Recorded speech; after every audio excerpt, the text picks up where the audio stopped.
So we're Facebook Live now, and we're just going to get ready for Voice America. By 11 o'clock, we go live on Voice America. So this is just us yattering till we get all organized so people can come in and listen to the show and see us instead of just hearing us. And so this is Beryl Komar, for those of you that don't know, but I don't know who doesn't know that.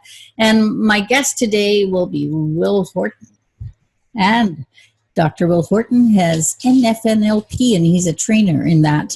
And he'll tell us all about it when the show starts. So we won't repeat it twice. But we'll just talk to you guys now as you appear. And I'm sorry because I won't be answering any of you or saying anything as the time goes on because I'll be so registered on what's happening in the Voice America show. Will, you want to say hi to anybody out there in Facebook land? Because you've got lots of followers there too, I'm sure. Every morning. Yeah. Hello, everyone. Yes, I gave myself a challenge a few weeks ago. My wife had to go out of town, so I'm taking care of all the animals.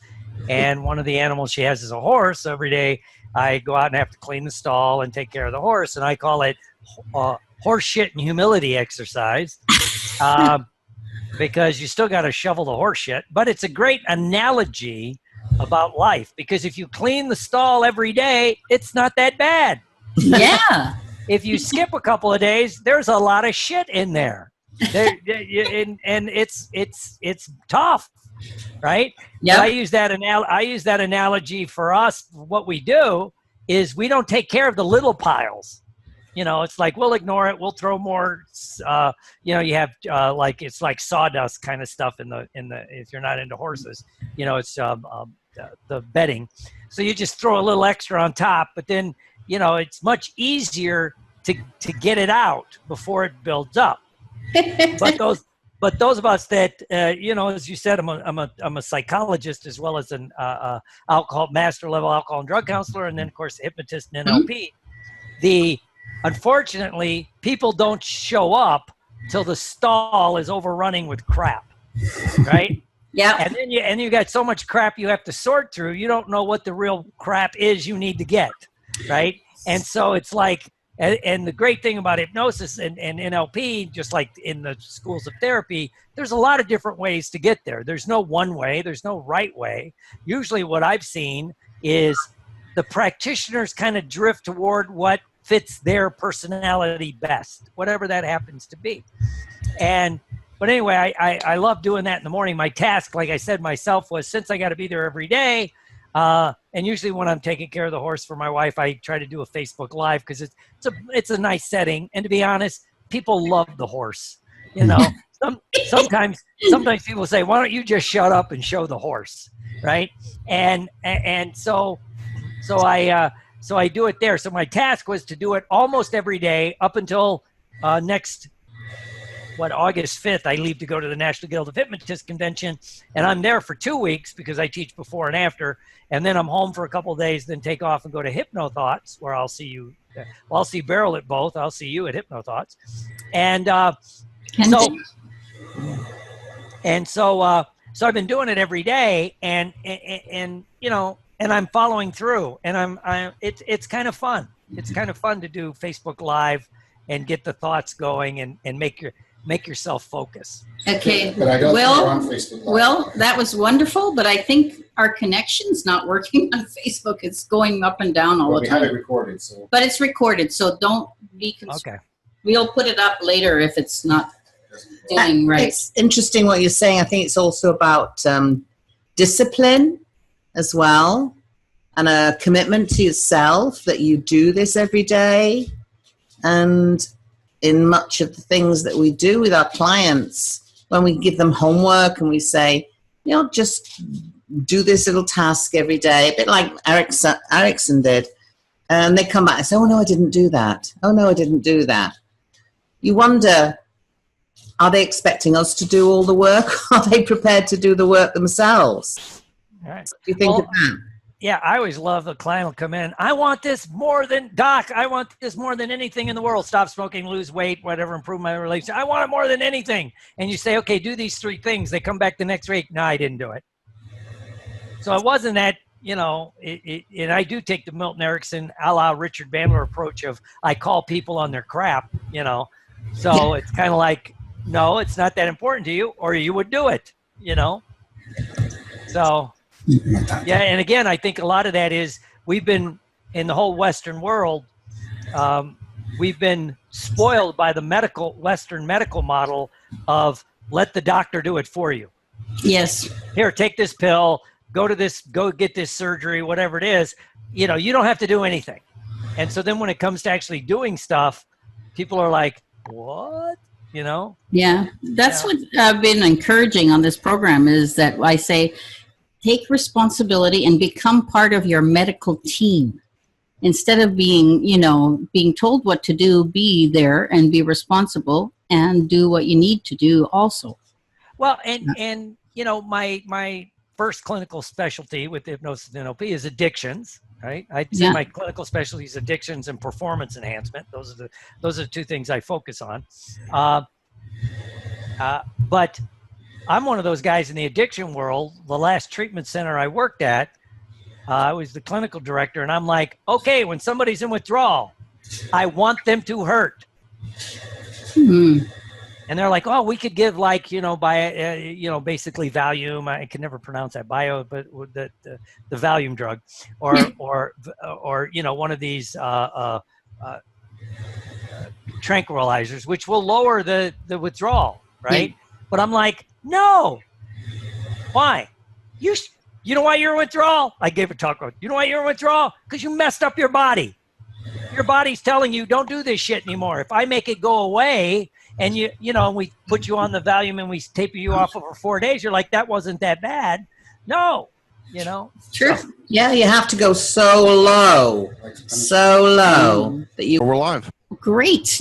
So are we doing the usual 13, 13, 13, 9, right? 13, 12, 12, 9. Oh, sorry, 13, 12, 12, 9. Yeah, give or take, because you guys have got your sponsors, so those go about that time. Okay. Perfect. All right. Okay. Have you ever seen this guy who talks to us every time? No, he just hides there. Yeah. I think somebody let me see him once, but I don't know if it was him. There's a lot of, we've had a few off and on. He he's hides. in the witness protection program. Leave him alone. Thanks. Did we pass the test? Was it a 90 and above? Okay. All right, you're going to hear some music in just a second, and we're going to be going live. Okay. It's better than going dead. All right.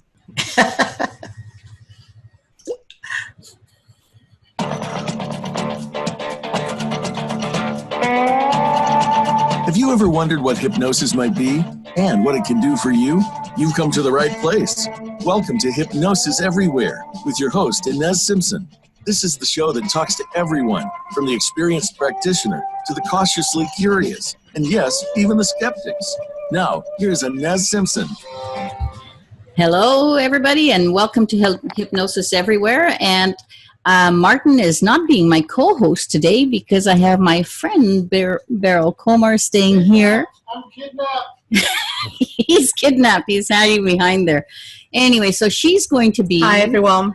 My co-host today because she's actually good friends with Dr. Will Horton, who's our guest today. And we've both known Dr. Will Horton for quite a while because from the NGH conventions and stuff.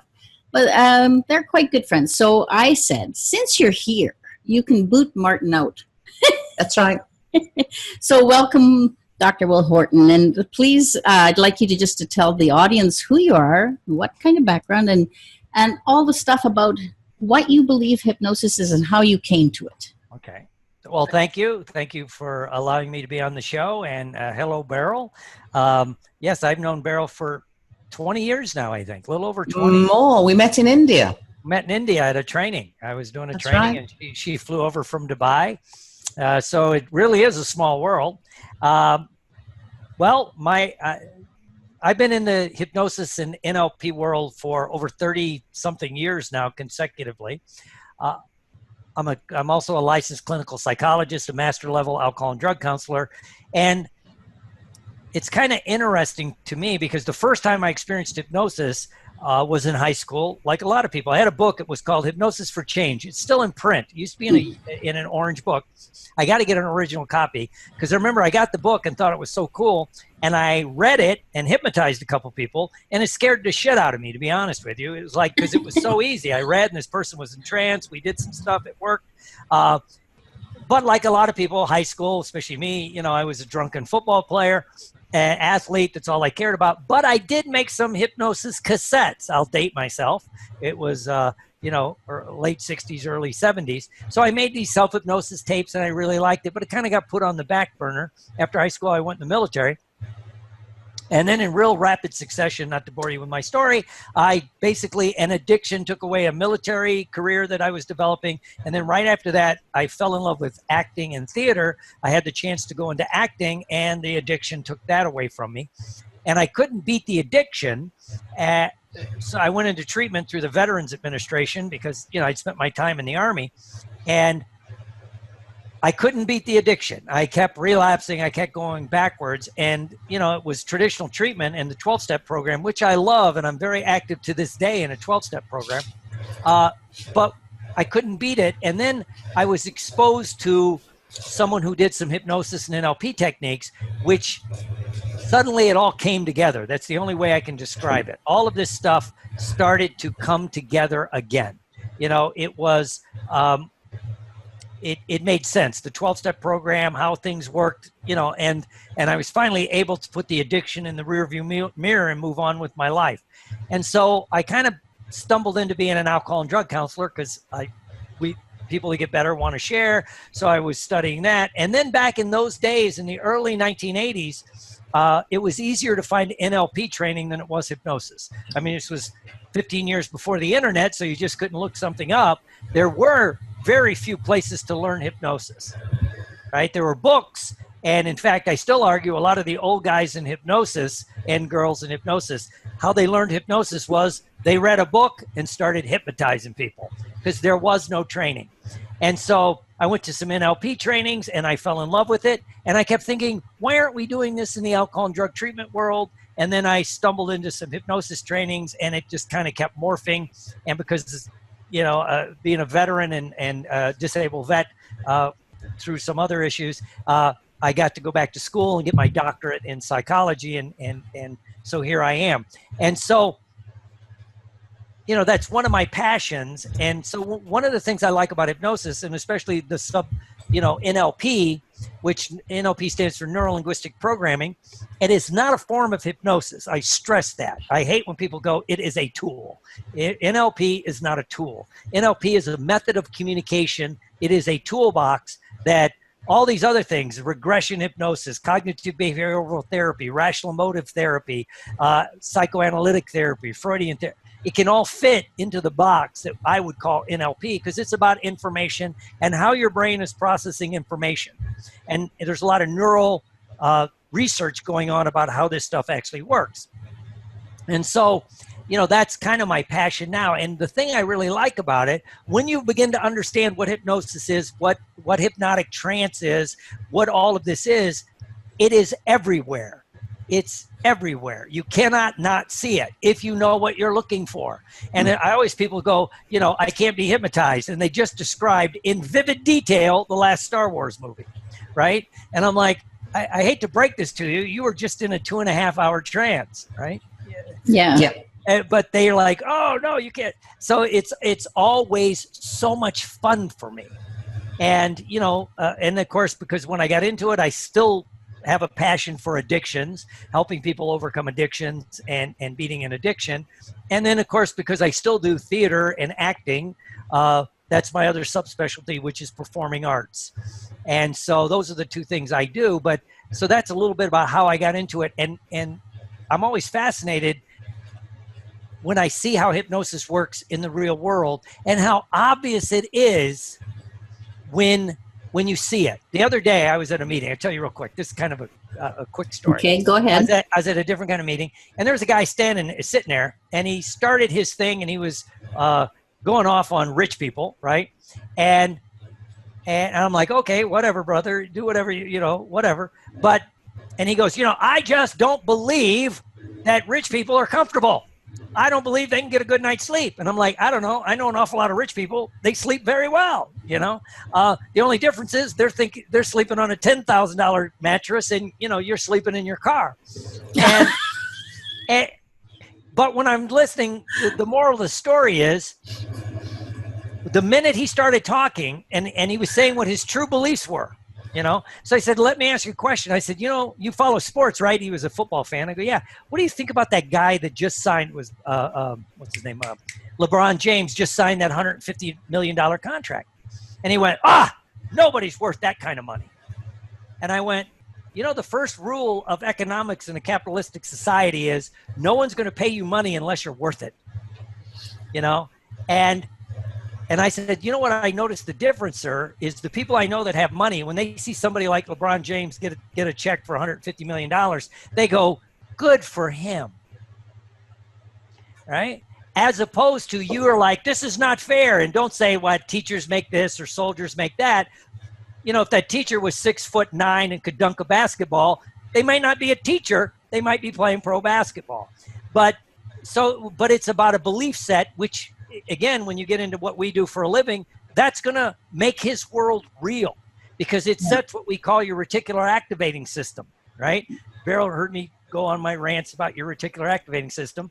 And this just shows how our brains actually work, which is it's those nerves in your brain that, like, all this information's coming in. You guys are sitting there in beautiful Canada and all this information's coming in. I'm here in Florida. I can see over the computer out into the backyard. I see the wind moving stuff and all this. But my brain's not focusing on that. It's trying to focus down on this little screen in front of me so I can pay attention. That's what my reticular activating system does. And so, but we train our reticular activating system. If you've ever wanted a new car and you don't know what kind of car you want to get yet, so you're looking at this, you're looking at that, and then you go, I want that Corvette. Lately, I've got a thing for Corvettes. I want that Corvette. You'll see a Corvette everywhere you look. Yeah. The day before, you wouldn't notice it, because now your brain's going to say, well, it's important, you'll find it. Same way if you got single people listening, the kind of person you find attractive is the only person you'll see in a group. Okay? So, and again, when I'm watching my friend there, and I wish him the best, I love his spirit, I'm like, he's training his reticular activating system to find examples of horrible crap in the world. The injustice. Why are some people super wealthy and others super poor? But that's what he's looking for. He's put himself in that trance. And, I was trying to bring him out of trance. Part of my job as an NLP, or as opposed to hypnotist, is I don't teach you how to go into trance. I try to wake you up. Wake up, 5, 4, 3, 2, 1. Open your eyes, look around, There is no shortage of things in the universe. So that's kind of like how your brain works. And once you begin to understand it, it flips everything that you do. But unfortunately, no one gives us a seminar like in high school or something. Look, this is how your brain works. This is what you need to do. No, they're doing other things because I don't think they understand the power of it. And that's what really sets us, whether it's that belief set, whether it's the values we get installed, all this stuff that's installed in our heads.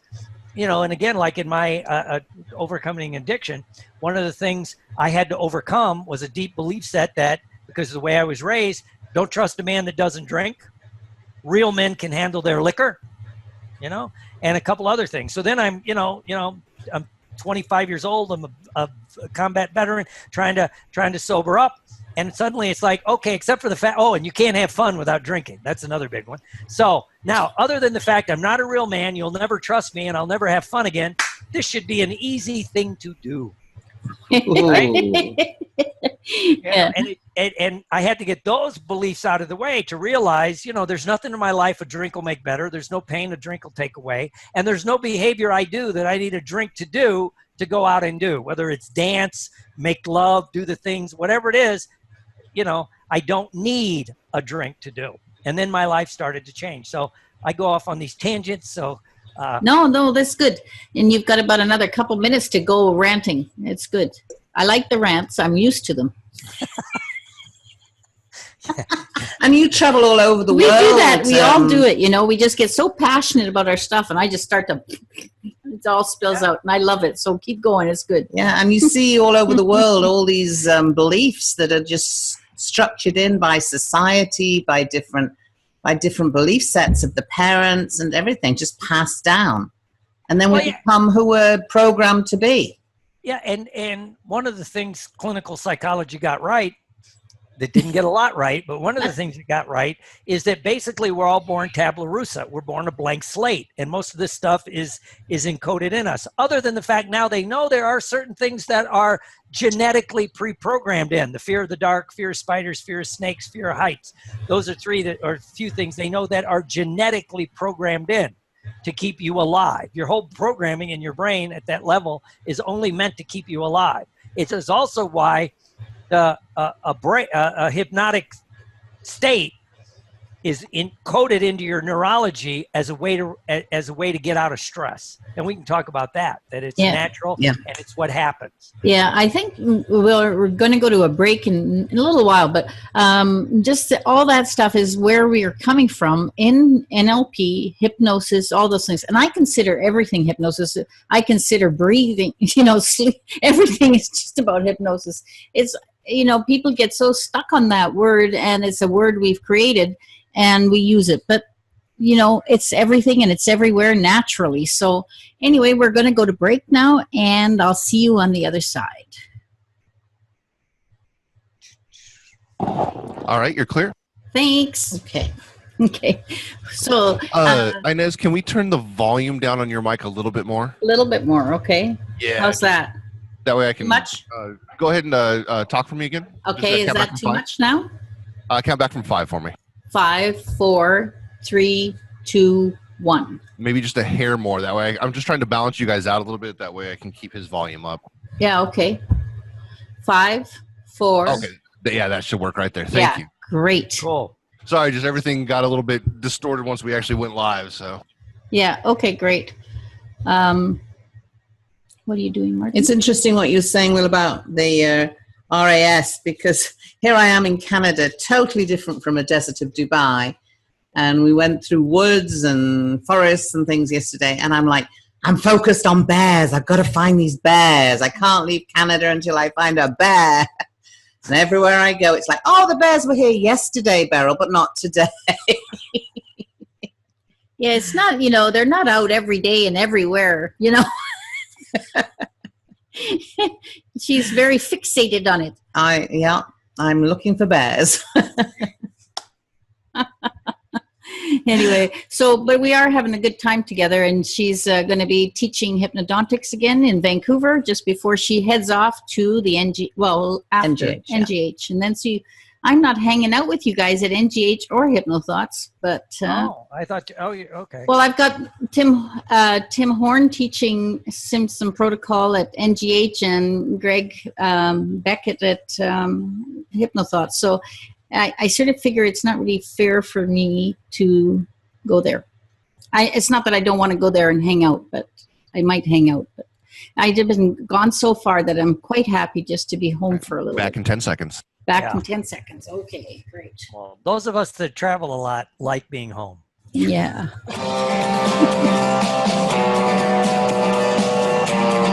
You're listening to Hypnosis Everywhere, the Simpson Protocol. To reach the show today, please call into 1-866-472-5792. That's 1-866-472-5792. You may also send an email to Inez, that's INES, at InezSimpson.com. Now, back to this week's program.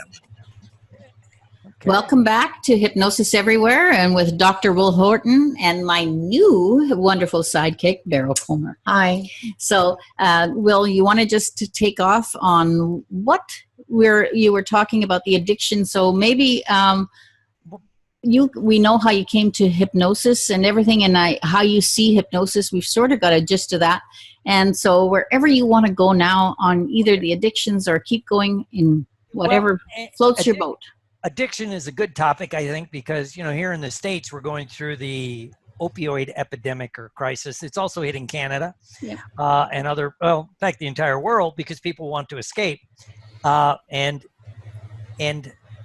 the interesting thing about it is, my trip through addictions, especially on the treatment side, has morphed over the years. Because when I first got into it, like a lot of people, I was very rigid. This basically, as much as I yelled, "This is the way, it's the only way," and it was more of a 12-step approach. But also too that there are some things that opened up my vision, because to me, maturity is being able to change your beliefs when you get facts that prove your beliefs don't really work, rather than say that's not true, and become one of those people. Nope, don't let facts get in the way of a good belief. Let's just stick with what we're doing. Well, there were some things that, and being around the addiction world since 1980, I know it didn't work for everybody. And it's one of the only fields that A, hasn't changed much since the 1960s, and B, it's the only disease, and I do believe there's a disease component to it, where if it doesn't work, they blame the client.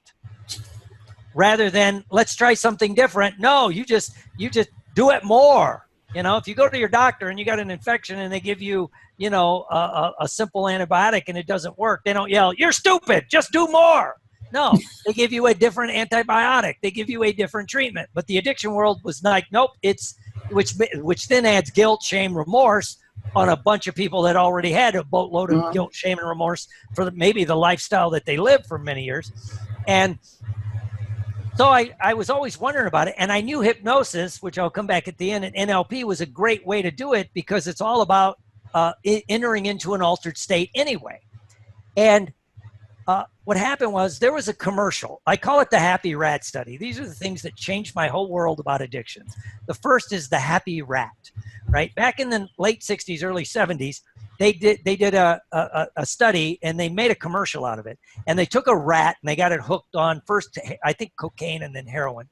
And they got it hooked on some other drugs too, but let's use those two.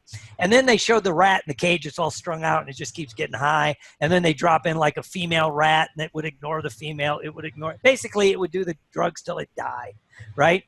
And so then the voiceover in the commercial, "There's some drugs that are so powerful," so it started the whole drugs are bad, right? Yeah. Drugs are bad.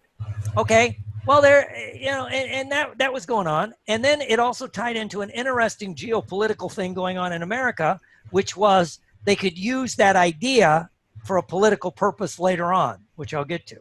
But anyway, so if drugs are bad, so it started the war on drugs and this and this. Well, at the same time, the Vietnam War was ending, and they were gearing up for this huge onslaught of soldiers coming back that were addicted to drugs and alcohol, because it ran rampant in Vietnam. I went in at the end of the Vietnam conflict, and it was rampant, right? Because the average age of the soldier there was 19 years old.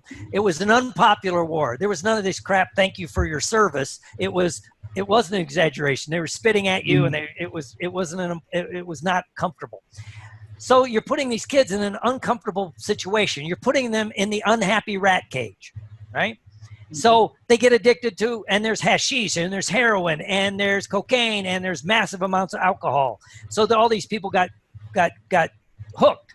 Well, some psychologists looked at that drug study with the rat and said, well, there's something wrong here. Rats are highly sociable, and they're highly intelligent. Any of us ever had to deal with rats, and where I used to live, we used to have fruit rats because we had fruit trees. They're smart, right? Rats are smart, and they're social, and they have this whole structure. So the guy said, well, let's try this study where they took the rat, duplicated the study, got him hooked on the drugs, but then took them out of the unhappy rat cage, put them in a happy rat cage. That's why I call it the Happy Rat Study, where there's mates, and there's other rats, and there's stuff to do with, and there's food and all this other stuff. Well, all the rats wouldn't use drugs. They're right there. The day before, they can't say no. They put them in the happy rat cage. They would not use the drugs. Yeah. And they got better, right? They were a little sick, especially heroin. They were a little sick, but they were fine. And the other rats would nurture them, and then they're being happy rats. So going back to the Vietnam study, so they're gearing up for this huge onslaught because, at the height, we had over 500,000 troops in South Vietnam, and a whole bunch of them were hooked. Well, they came back, and they're gearing up for this problem that never materialized. because 90% of the soldiers and sailors, airmen and Marines that came back after a little bit of an adjustment period, they were good to go. They were back in society. They're doing their things, right? Now, and some of them, a great majority, even though 5 years ago in South Vietnam, they were shooting up or they're drinking alcoholically. Now it's 5 years later and they're back in society. They got a job. They got married. They're going fine. They could even have a beer.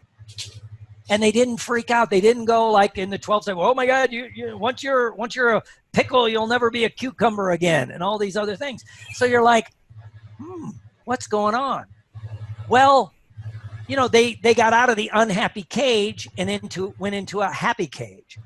And this is also why when you see people get into recovery, they do better when they go away for treatment, because they go out of the, wherever they happen to be, and they're loved and they're nurtured for 28 or 30 days, but then they go back to where they were miserable and then they relapse. Yeah. Right? Well, they're back in the unhappy rat cage, and they're not helping people adjust to the cage as it is. Right?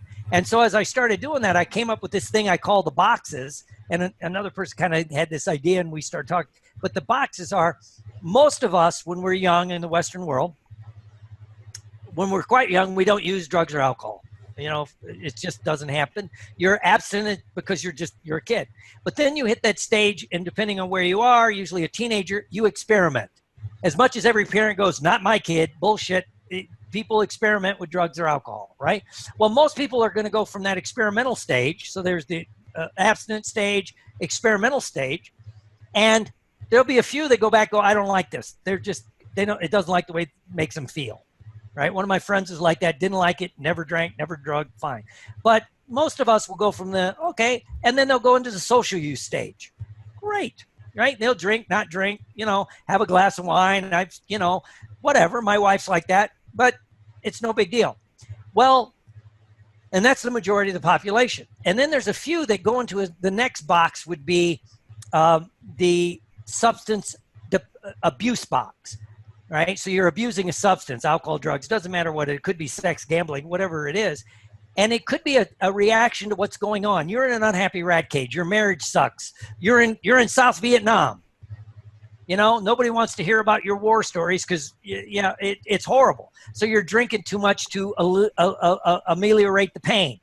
And so you're in this abuse box, right? Now, traditional addiction would say, well, now you can never, ever touch alcohol again. You can never drink. You can never do this. Well, you get those people out of that box, they may change, because that box, and it doesn't have to be negative. It could be the kids that go away to college here in the States and Canada, where you get in a fraternity. So you spend 4 years like a drunken frat boy or sorority sister.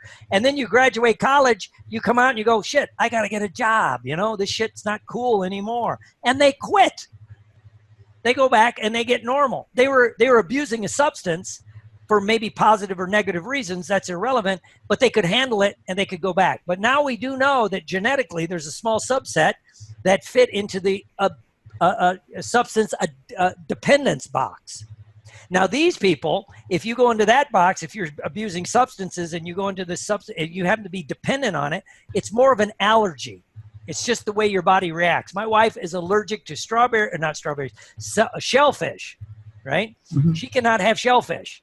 Doesn't matter how good the shellfish is. People go, but it's delicious. She goes, yeah, but you won't be, throwing up and crapping your pants for 2 days.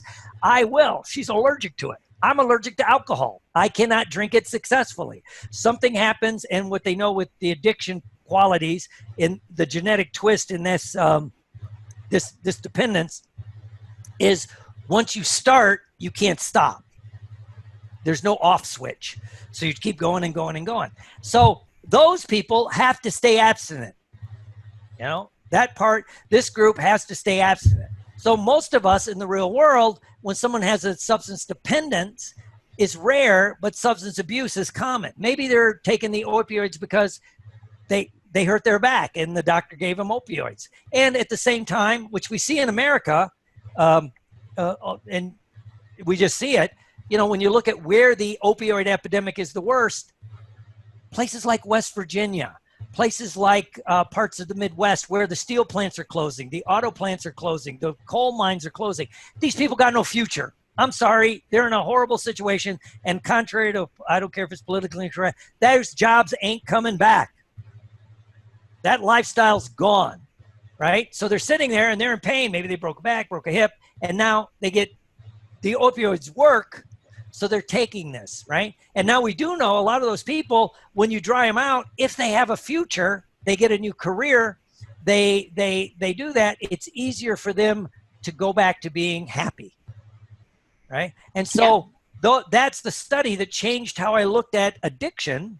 And then, I know we're going to break in a second, and we're gonna, we could talk about why hypnosis and NLP is so effective in treating addictions with or without the 12-step program.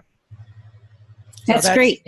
Yeah, we've got a few seconds here that I'm just going to say that's great. And I like this. I don't have to say a thing. You're just wonderful. You just zoom and off you go, and I make my life easy. Thanks very much. So now we're just going to go to break, and I'll see you on the other side. Okay. It's so true. You're clear? Great. We're clear. That means we have a few seconds to talk. That's awesome. It's an awesome job. It's really good. Yeah. It's like when I'm working with the smokers that come in, I always say, well, what are you going to do with the time now? 20 cigarettes a day, 5 minutes each. That's 100 minutes. What are you going to do? Oh, I haven't thought of that, they say. I haven't thought of that. They haven't thought about what they're going to do instead, who they're going to be with, what they're going to be doing. Some of those lifestyle changes, they're going to go back to the cigarettes. Yeah. Well, and one of the things we could talk about, the upside to the 12-step program, first, it's misunderstood in the civilian world, if you will. But secondly, it's a place to learn how to model being sober. If you grew up in an alcoholic family, like I did, and all these things are going on, and suddenly it's like, okay, quit drinking. Well, how do you do that? Now what? And it's always people that come from more of a normal background and go, well, you just don't drink. Well, how the hell do you just not drink? That was an alien concept for some of us, right? And the 12-step world, I'll talk about, it does give you, like, there's the guys I sobered up with, we camped, we all bought motorcycles, we all went fishing. Yeah, there's a different, I totally agree that you need to, because we don't see regular people who don't have an addiction to alcohol. They might have other things, but they don't necessarily realize how that concept is played out. And and it's human nature that we all judge other people according to exactly what goes on in our own head, and we, it's even with hypnotists, I always say, now remember, they're not the same as you. Oh, yeah. Don't think they're going to react like you. It's them. Yeah. But regular people do the same thing. It's just a human nature to be judgmental on those levels, and that's and I think it's a good thing to bring up to other people. We're always bring that up. Yeah. Well, I get it when I'm at a conference and I'll start talking about addictions, and they say, "Do you still call yourself 10 seconds an alcoholic?" And I go, "Yeah," and they go nuts. Yeah. And it's like, interesting. So. You're listening to Hypnosis Everywhere, the Simpson Protocol. To reach the show today, please call into 1-866-472-5792. That's 1-866-472-5792. You may also send an email to Inez, that's INES, at InezSimpson.com. Now, back to this week's program. Well, welcome back to Hypnosis Everywhere. We're on our third segment, and you're getting so much information here. So, all you have to do is put your listening ears on, and maybe later just re-listen if it's really intrigued you, because Will is rattling this stuff out so quickly that you need to listen more than once. All right, so we'll keep going. It's great. Okay. Just keep on. And so if you look at it that way, a lot of people that they're abusing a substance, alcohol, drugs, maybe they're going through a divorce, and so they're drinking too much to try to cope, right? Well, if you help them lower the stress and they get back into a normal lifestyle, they will naturally, which also the research also points out, that they're gonna moderate their alcohol intake without whether you do an intervention or not. That's, it's just that people do, right? Just like, a lot of the people, and one of the things that's changed is the monetization of the treatment, especially here in America, where they're grabbing all these kids, 24 years old. Oh my God, look, they're substance abusers. They're 24. They can drink till 2:30, 3 o'clock in the morning, and if they still have a job, get up and go to work, right? No, they won't be able to do that when they're 40. No, that's because they're 40, right? But we've monetized it, so we throw them in treatment, right? And then we reinstall more stuff in their head, which may or may not be true. Like we talk about beliefs. And so there's that going on. But a lot of those people, especially if you teach them basic stress methods with hypnosis and NLP or meditation or what's it called, mindfulness.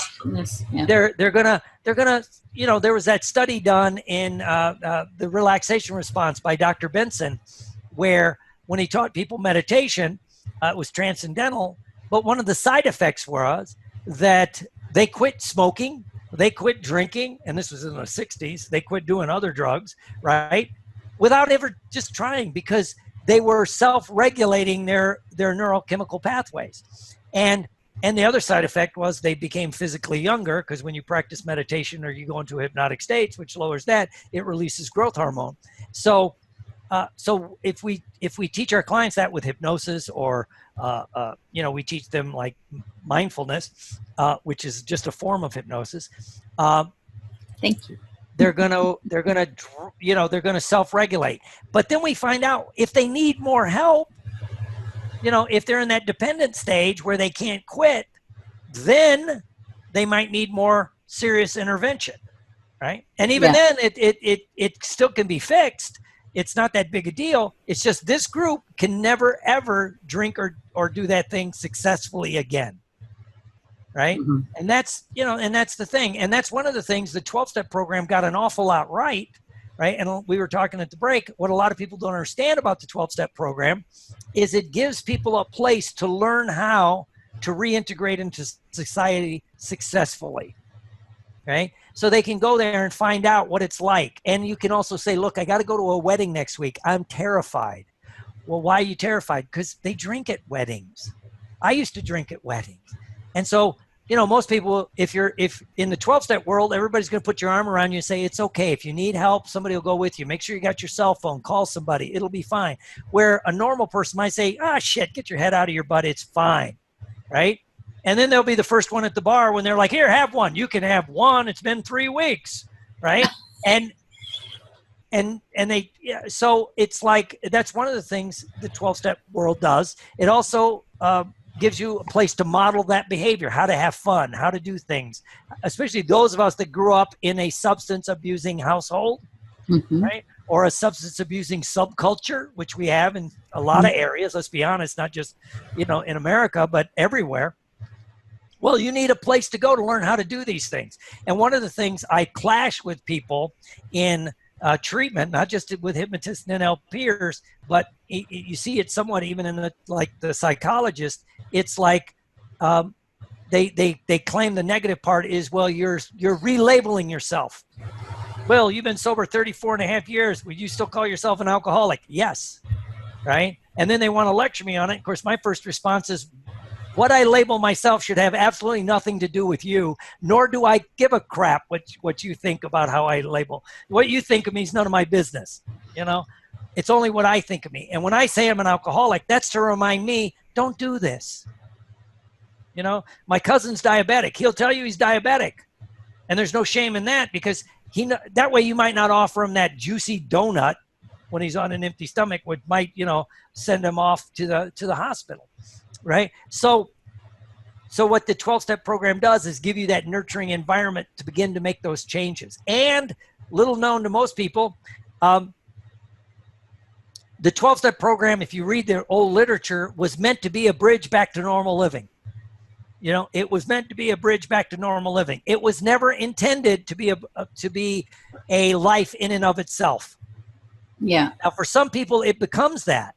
And then some people, well, now he quit going to bars every night and he goes to a meeting and this and that. Well, and I get that a lot, honestly, in the hypnosis community.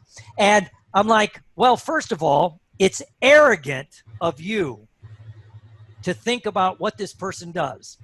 And you or me, who get to help people for a living, people come to us and talk to us. We can share. We can do this. This guy works in a steel mill 8 hours a day. If he's not talking football or women or drinking, there's nothing to talk about among his buddies at the steel mill. And you're going to take away the one place he can go and say, I'm scared.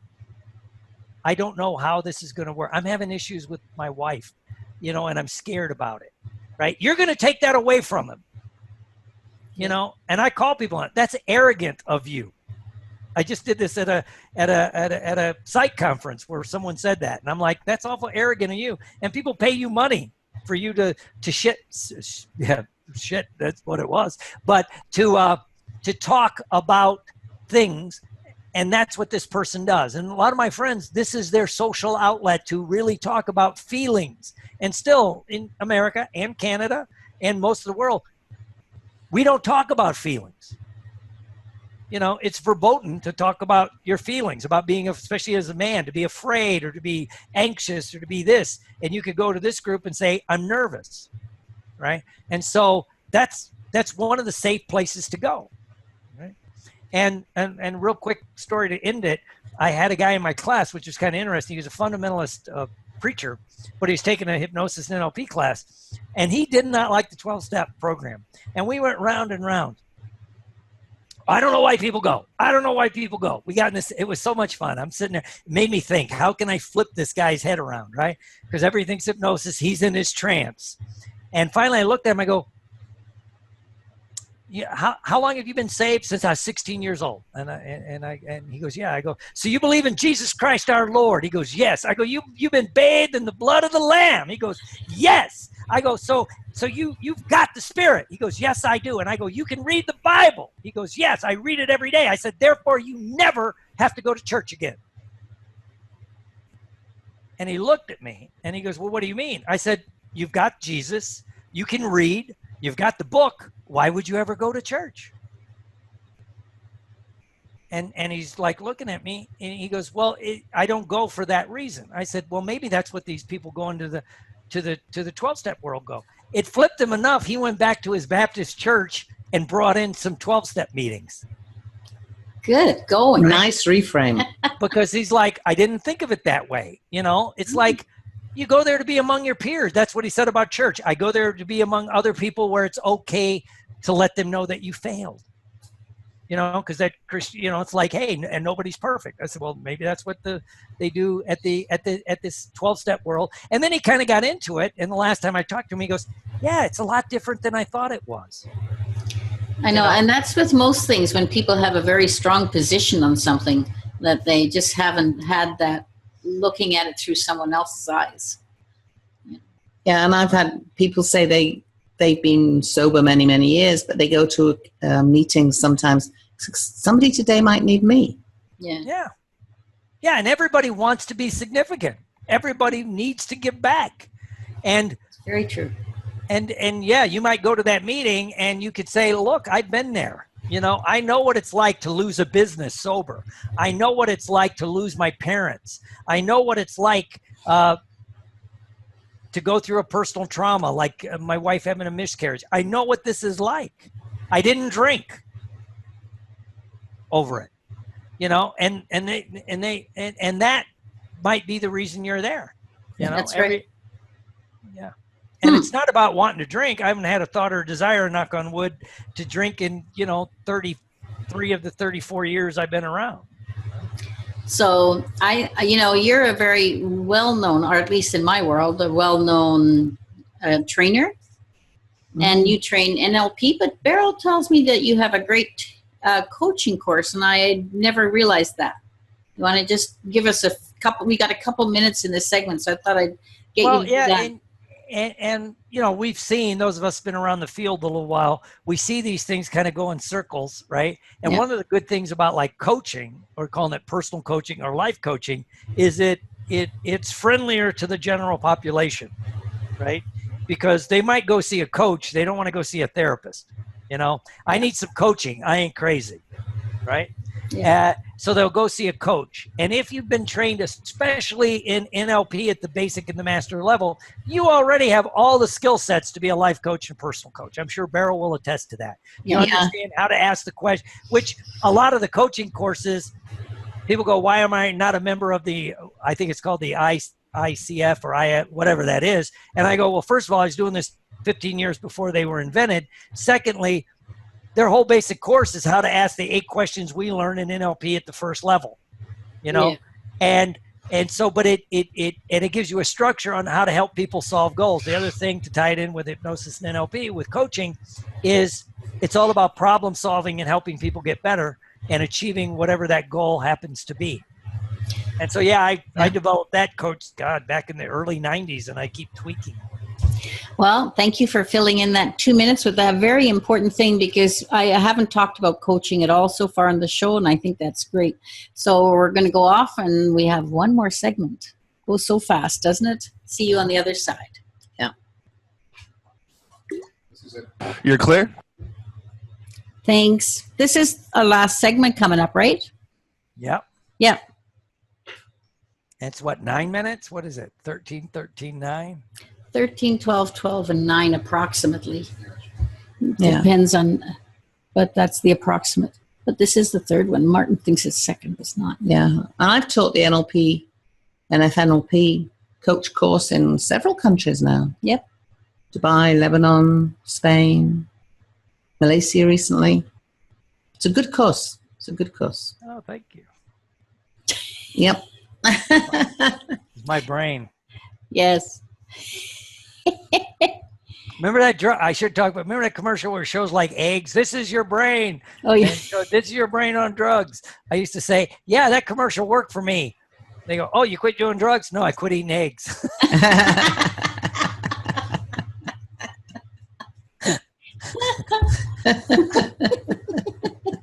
I just throw the egg on the ground and show how easy it is to splatter. Yeah. So, yeah. So this last segment, do you want to talk about going to the NGH and going, hypnothoughts, what you're going to do, what kind of training you do? And then maybe give a little tidbit for the audience on something, a little technique or something they can do for themselves, that kind of stuff. And in whatever order you wish. Okay. Right? Okay. And maybe give some hypnotists listening a little tidbit too. It depends how much time you got. Okay. All right. It goes so fast, the segments, and you think, wow, there's going to be so much time to talk. And it's a good thing you talk like, because they're getting more information, this way than they can it's just awesome. Thank you. Mm-hmm. Do you know Natalie Fissé? You remember, she's from Montreal, and she does not hypnobirthing, but hypno beginnings. And she was birthing. She's birthed like 4,000 kids with hypnosis, right, in a Montreal hospital. And she's living in Florida right now. But anyway, she was on the show, and she was going so fast. I just said, everybody's going to have to listen to this at 3 or 4 times. All right, here we go. Coming back. Okay. Thank you.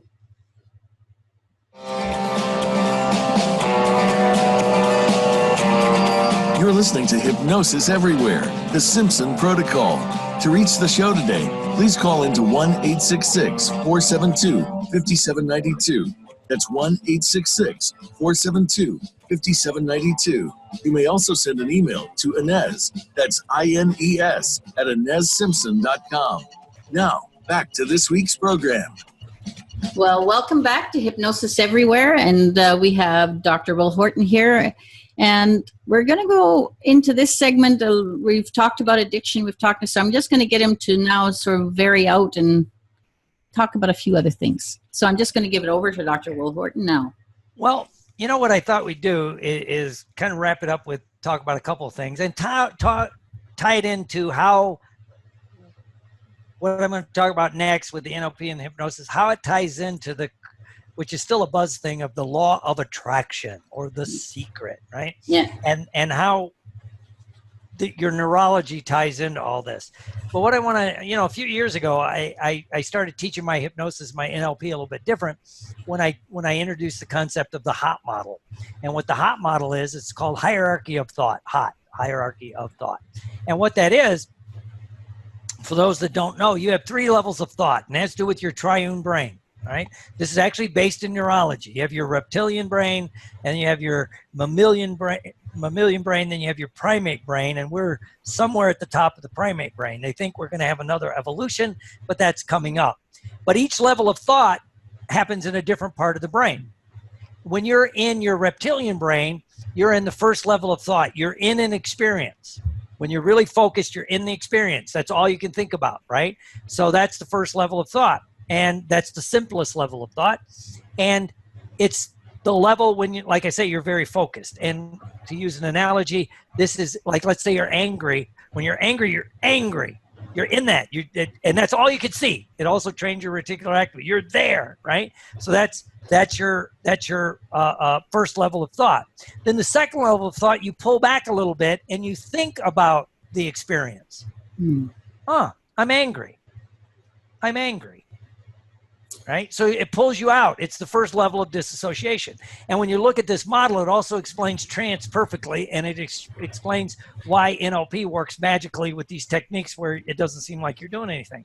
So it pulls you out of the experience, and you start thinking about, what? I'm angry. Interesting, right? So that's the second level. Now, when you pull back to that level, it pulls you out of the experience, because the way your neurology works, you can't be in an experience and think about it. It doesn't work. Your brain can't do that, right? It's why athletes talk about they slide between these levels, between being in the game and thinking about the game.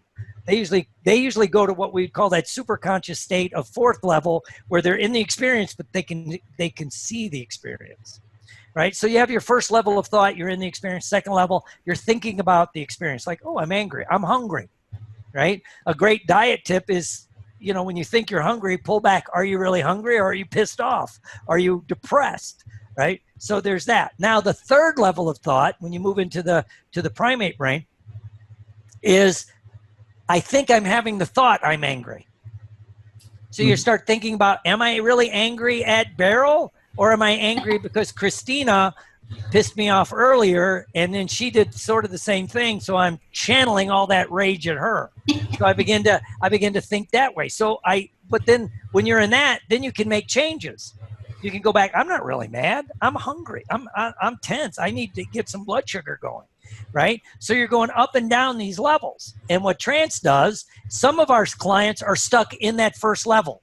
They're angry, they're resentful, they're stuck, they can't pull out of it. And when we put them in trance, we pull them out, and then they can think about the experience. Some of our clients, they're so busy thinking about stuff, they can never experience anything, right? And so once you learn that you go up and down these levels of trance, then, and these are all levels of different, they're states of mind, which is what trance is, right? Then you begin to understand, this is why I do not believe in any kind of depth levels in hypnosis at all. Never have, never will, because every level of depth you can experience wide awake. You can experience somnambulism. Yeah, it's true. All level of pain control, right? I finished a fight when I was competing in martial arts with a broken hand, right? Because I wasn't paying attention to it. We all do that. And can you negatively hallucinate? Have you ever not found your keys and they're right on the table? And your lovely mate walks up and go, there they are, and you're like, oh, well, you were just negatively hallucinating. And how many of us positively hallucinate? I know I saw you there. I wasn't there. Right? And if you really know how to manipulate the situation, we're seeing that in the United States down in Washington. No, I didn't say that. Anyway, don't believe your eyes and ears, ladies and gentlemen. Let me tell you the truth. So you can double dissociate from your own words. Say what you will. He's a damn good hypnotist. And so you're going up and down these levels of trance, right? And that's what we do. And so with that, when we're going back to tie it in the last thing with addiction, that's one of the things we have to do when we're treating addictions is learn how to pull out of the experience. Like, I think I want to drink. Pull back. Do you really want to drink? No, you're angry. Pull out of a drink. You're this. Pull out of this and do that. And so that's one of the things that they do, right? And going to, whether you go to a therapy session or you walk into a 12-step meeting, it pulls you out of the experience and disassociates you enough that then you can make a rational decision, right? Okay. And if you do that, then you're cooking. And to tie it into the law of attraction, right? Which is, everybody acts like this is this mysterious thing, this law of attraction, the secret, right? It's how your neurology works. We started when we talked about your reticular activating system, and it'll find this, right? It's why the study proves over and over again that if you start your day with gratitude, you will find things all day to be grateful about. You've set your reticular activating system. You know, there was a study done where it had to do with priming really quick, where the study was they had 100 people. They gave a person walk by and say, here, hold this cup of coffee for me. I got to do something. They did it. Yeah. And then another 100, here, hold this. It was a cold cup of coffee. So one hot, one cold. And what they found was the people that held the cold coffee had the rest of the day thought cold, negative kind of thoughts. The people that held the hot coffee had hot, felt more generous, more loving, more supportive. And there's a little bit more to the study. You can look that up. But that's kind of how your brain works. And that's why the secret works, why this works. It's you're priming your brain to find these things for you. It's what I teach at the National Guild of Hypnotists, which is coming up, and at the Hypno Thoughts, which comes up. This is what I teach. Okay, I'm just going to tie it up for everybody. Dr. Will Horton will be at the NGH, as were my great sidekick here, Beryl Komar, and also my trainers for Simpson Protocol. So just look around and meet everybody you want to meet when you're there. And Will is also going to be at HypnoThoughts. So both of those are really interesting things. We did a special show all about the conventions with I think it was last show or the show before. I get a little confused. Anyway, I really want to thank you for being here today, Will, because it was really a great show. And thank you. I know we didn't have to do much. It was a very easy show for us. So I thank you again. And so the last things I want to say to everybody out there is, remember what you said now, and how you employ that is when you are in that lower way of thinking, and if it's a negative place, see if you can move yourself to the next way of thinking before too long. And then as you do that, you just can change their way of being, and then you can start to shift and change. So you know how I put that, Inez? Yeah. There is a law of attraction, but be careful of the law of distraction. Stop distracting yourselves. Yeah, so it's really good. So, we're all on the same page, and we may not always agree on everything. I do agree that you get all the depths in but me, I use deep states in hypnosis. But I formally put them there when they're not necessarily noticing that they're in those places. And I think that's the difference. I don't think you need it. So, because you do have it every day, and what we deal with is always a natural state. So, thanks for being here. And we'll see you soon, I hope, somewhere along the line. And I'll say goodbye. May the sun be in your face and the wind at your back. Thank you very much, and we'll see everybody next week. Oh, who's on next week? All right, you're clear. Great job. I missed it. Too late. Well, you've said a question. They've got to go find the answer now. No. Yeah. Instead of giving it to them. Thanks very much. That was really a good show. And so Martin will just sort of probably edit out the little bits of this Zoom video, and we'll send it to you, and you can use it too. Thank you. On your timeline, and you can use anything. You know that the stuff, when it goes on Voice America, that's always available to use anytime. Okay. Yeah, give me the link. I'll put it up. Yeah, and so that was great. Cool. You must be tired. I know, I get pumped like that too. It's funny, you're up there and you're It's like at the end of training, you kind of feel tired, but you're not tired. No, because you're or the end of doing a play.